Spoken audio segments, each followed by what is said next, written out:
Loading left save. Yeah, I know, right? I mean, who the hell would shape their logo as a giraffe? Man, that's just the weirdest shape, and it's an established franchise. I'm gonna have to call you back. Hi there, Internet. Doc Watson here with BitesizeGaming.com, and welcome to another thrilling installment of Load Last Save, the show where we look at games that haven't come out yet with the stuff we already have. Now, this episode was going to be on Resident Evil 6, and I understand that it has come out after this episode has been viewed. But you know, I kind of have to make up with not being able to do it in time, so I thought I would include a really short review of what I think of Resident Evil 6. No, God! No, God, please, no! No! On with the show. Halo! Oh, shit. Now, the Halo series has been astoundingly prolific, but that doesn't necessarily mean it's been all happy and fun times. 6 games in the series so far, and it hasn't really changed a lot. There was Halo Wars, but we don't talk about Halo Wars. Nope. And aptly, Bungie decided it was time to hang up the saddle and call it a day with the Halo franchise. And everything was done, everything was wrapped up, Master Chief was floating off in space, the Arbiter had gone back to his home planet, and everything was going to be back to the way it should have. What the bitch? So Microsoft decided it would be a good idea to make more money out of the Halo franchise and pass it on to 343 Industries with Halo 4. I'm going to depart from the trend that I usually do by reviewing one game as opposed to another game and looking at the Halo franchise in a whole to see if we need or want or should be playing Halo 4. For the purposes of this video, I'm not going to look at anything outside of the trilogy. That's Halo 1, Halo 2, Halo 3. ODST was meh, Halo Wars was a goddamn train wreck, and Halo Reach, while good, kinda stood on its own, so we're gonna just put that to the side for now. So here we go, Halo 1, 2, 3, and 4. Let's kick this pig. You play as the one-ton, green-plaid armoured space marine that absolutely, positively needs no introduction to any gamer alive, defending the galaxy against a holy war led by the alien race the Sangheili, otherwise known as the Covenant, and a race of parasitic zombie creatures known as the Flood. Now in the first 2 games, we handled having 2 different adversaries pretty damn well. It began with the Covenant being the main alien adversary, which you just beat down en masse over and over again. And in Halo Combat Evolved, you go down into the catacombs of Halo itself, and you find the Flood.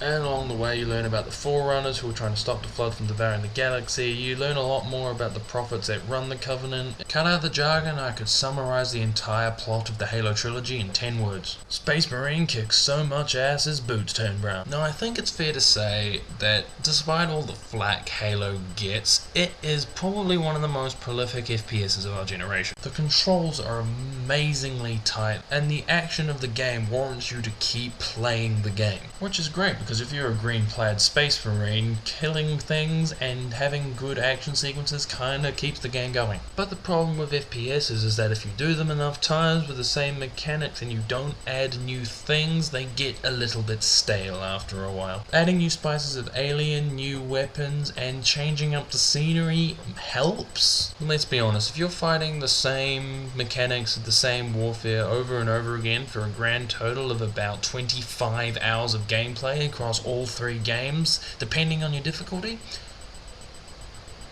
I couldn't play that. It's bland, it's plotty.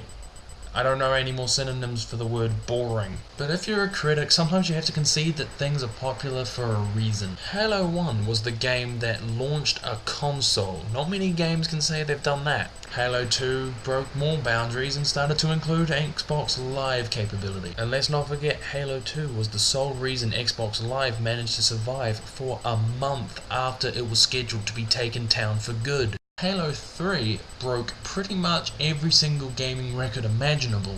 4.2 million copies was sold on day 1. 11.5 million copies have been sold to date. Jesus! And the other spin-off games that might not have done as successfully as they did if they didn't have such a strong Halo fanbase to fall back on. The Halo franchise is quite possibly one of the most prolific game franchises ever.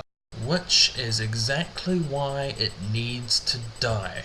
Epic trilogies do not need a 4th part. Really, they don't. I'm gonna throw it out there right now. Halo 4 is pretty much the game equivalent of Indiana Jones and the Crystal Skull. Indiana Jones, 3 amazing movies, fourth one was absolute shit. The storyline of Halo 4 is thus. 4 years after the events of Halo 3, you and Cortana are drifting through space, crash land on a planet, Cortana goes crazy, and stuff happens. It's kinda hard to think of things to do with the franchise as a whole when you've already killed your two major adversaries. And besides, even Chief can explain what we did in the last game. Chief, what did we do in the last game? Finishing this fight. I'm sorry, I didn't catch that. Do you mind just repeating it for me one more time? Sir, finishing this fight. We finished the fight 5 years ago. The war is over, both adversaries are dead.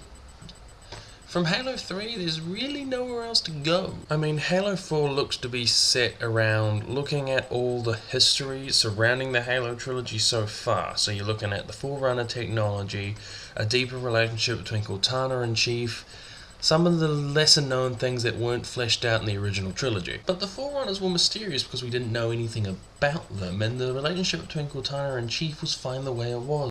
Halo 4 says it's going to slightly depart from the realm of FPS and go into more a mystery exploration kind of situation. Which, when you think about it, kind of makes sense, because after 3 games of ass kicking, you kind of run short on the ass department. But Halo departing from the FPS kind of sounds a bit daft. Isn't that what made Halo great in the first place? 25 hours of ass kicking in an anonymous green armored badass suit? I think that made Halo pretty damn awesome. And let's not forget the kicker. 343 Industries wants to make Halo 4 the beginning of another trilogy. First off, perhaps you shouldn't have called it Halo 4, you tit. That implies that there is more to say about the original trilogy.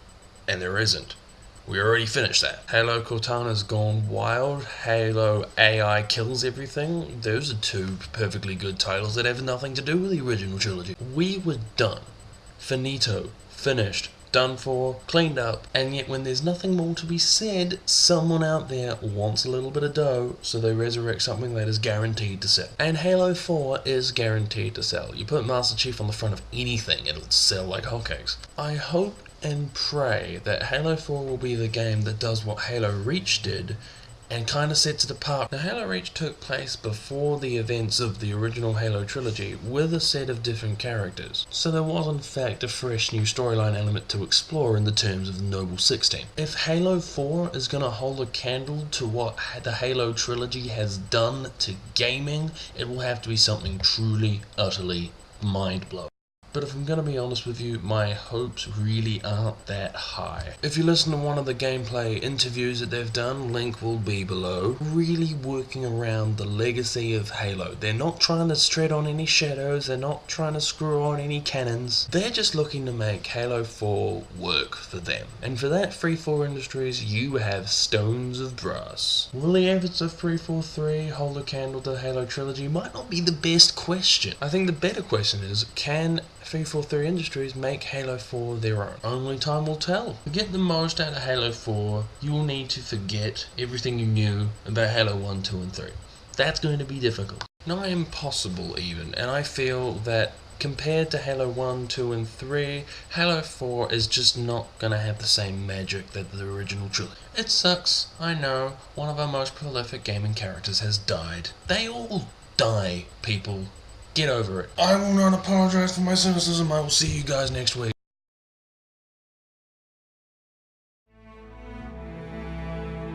I realize now that it will take time, that the road is long and shrouded in darkness. It is a road that will not always take me where I wish to go, but I will travel down it nonetheless.